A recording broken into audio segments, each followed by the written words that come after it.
Seorang ayah di Wonosobo tega menyetubuhi anak kandungnya yang masih di bawah umur hingga hamil. Yang diduga tega merudak paksa anak kandungnya hingga melahirkan. Seorang ayah di Pati, Jawa Tengah tega menyetubuhi anak kandungnya sendiri hingga berkali-kali. Korban diancam akan dibunuh dan ibu kandungnya akan dicerai jika menolak keinginan pelaku.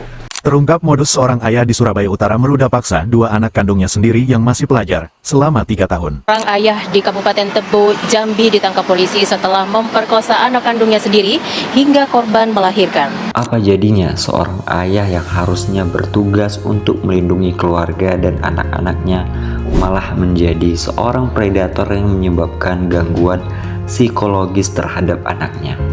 Di tengah maraknya kasus pencabulan dan pemerkosaan yang dilakukan oleh pria, tidak ada yang lebih bejat lagi kalau tindakan tersebut dilakukan oleh ayah kandung terhadap anaknya sendiri. Mungkin sebagian dari kalian tidak percaya mendengar kasus ini, namun fakta berkata sebaliknya. Dari rentetan berbagai peristiwa yang ada di daerah di Indonesia, kamu akan menemukan sosok ayah bejat yang tega merusak anaknya, bahkan ada yang sampai hamil. Kita akan bertanya-tanya bagaimana motif dari seorang pelaku hingga tega melakukan hal yang sangat bejat tersebut. Dari berbagai peristiwa, beberapa pelaku memiliki motif tersendiri untuk melancarkan aksinya. Ada yang tidak bisa mengontrol dirinya ketika melihat anaknya, dan bahkan ada yang terkena gangguan mental sehingga melakukan aksinya. Dan yang lebih mirisnya lagi adalah ketika tindakan tersebut dilakukan berulang-ulang kali tanpa diketahui oleh keluarga maupun orang di sekitar rumah mereka. Pelaku pun memiliki banyak cara untuk melancarkan aksi bejat tersebut, seperti membawa anak atau putri mereka ke berbagai tempat yang jauh, atau ketika keadaan rumah lagi tidak ada orang. Ketika melihat usia pelaku sangat disayangkan, bahkan ada yang mencapai usia 79 tahun dan masih memiliki keinginan untuk hal demikian. Mungkin sebagian kita berpikir manusia yang diberikan akal oleh Tuhan tidak dapat mempergunakan akalnya dan meletakkan akal tersebut jauh di bawah telapak kakinya. Hewan yang kita ketahui tidak memiliki daya pikir untuk membedakan mana yang baik serta yang buruk, masih bisa membedakan mana pasangan dan mana anak mereka yang harus mereka jaga. Melihat aksi ini, kita akan berpikir bahwa ternyata manusia bisa lebih keji dari hewan. Kita kembali akan bertanya kenapa aksi tersebut bisa dilakukan berulang kali, bahkan bertahun-tahun, dan kenapa korban tidak berani untuk bercerita ataupun speak up kepada keluarga terdekat mereka. Ketika sudah mengetahui bagaimana kelakuan keji dari sang ayah, harusnya mereka berani untuk melawan. Paling tidak mereka bercerita kepada tetangga, teman, ataupun keluarga. Tidak semudah yang kita bayangkan untuk bercerita. Para korban ini diancam oleh para pelaku seperti akan diusir dari rumah, ibunya akan diceraikan, bahkan ada yang mendapat kekerasan dari pelaku. Kekerasan seksual seperti fenomena gunung es.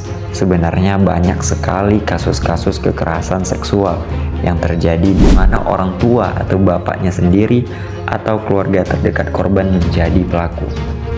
Berdasarkan laporan Kementerian PPPA sepanjang 2024 terdapat 12.552 kasus kekerasan terhadap anak dan perempuan di Indonesia.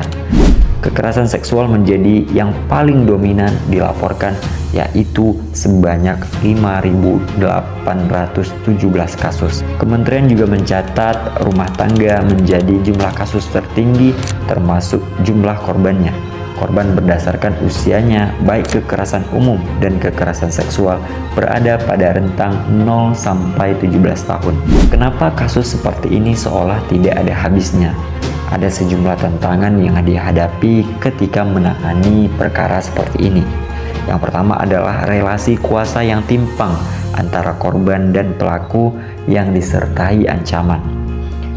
Seorang ayah yang biasanya dianggap sebagai tulang punggung keluarga atau pencari nafkah.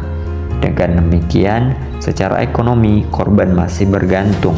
Jika hal ini diketahui oleh ibu, maka biasanya ibu juga tak berdaya untuk melapor ke pihak berwenang. Yang kedua adalah minimnya sistem sistem pendukung. Korban mengalami penderitaan 2 kali saat lingkungan keluarganya justru membela pelaku. Lingkungan keluarga justru mendorong korban untuk tidak memberitahu siapa-siapa. Hal ini yang dalam sejumlah kasus menyalahkan korban. Bahkan ada tetangga-tetangga yang mengatakan bahwa itu adalah murni dari salah korban. Kenapa ia mau untuk melayani keinginan bejat dari sang ayah? Yang selanjutnya adalah ancaman.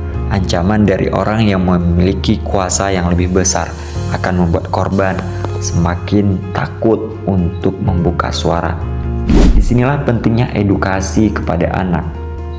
Jadi kalau ada kasus kekerasan seksual atau ada orang, bahkan termasuk bapakmu atau orang lain yang melakukan paksaan hubungan seksual atau menyentuh badanmu yang tanpa izinmu, tolong kasih tahu ke anak. Edukasi ini sangat penting. Yang selanjutnya adalah doktrin patuh kepada orang tua. Doktrin patuh kepada orang tua sangat baik selagi perintah yang harus kita laksanakan tidak pernah melanggar norma-norma agama ataupun etika di masyarakat. Namun, doktrin ini akan sangat berbahaya ketika si kecil dituntut untuk selalu menghormati orang tua ataupun patuh terhadap semua perintahnya. Jadi ketika dia melakukan hal yang tidak benar, kita juga tidak enak untuk melawan atau memberitahukan kepada orang, walaupun ini sudah sangat fatal sekali. Selanjutnya adalah minimnya hukuman terhadap pelaku. Dalam sejumlah kasus kekerasan seksual yang dilakukan ayah terhadap anak kandungnya berakhir dihentikan aparat penegak hukum atau divonis bebas.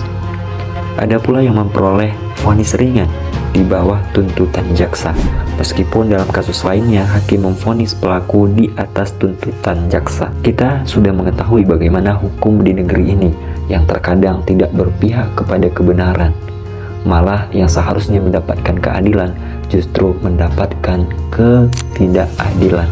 Yang tentu hal ini akan memicu berbagai aksi tindakan serupa di kemudian hari. Kasus seperti ini pasti akan menimbulkan berbagai dampak terhadap korban. Tindakan seperti ini akan meninggalkan luka yang sangat mendalam kepada korban, baik secara fisik, emosional, maupun psikologis. Oleh karena itu, sangat penting bagi pihak berwenang dan juga masyarakat untuk menciptakan lingkungan yang mendukung korban agar berani melapor dan mendapatkan bantuan.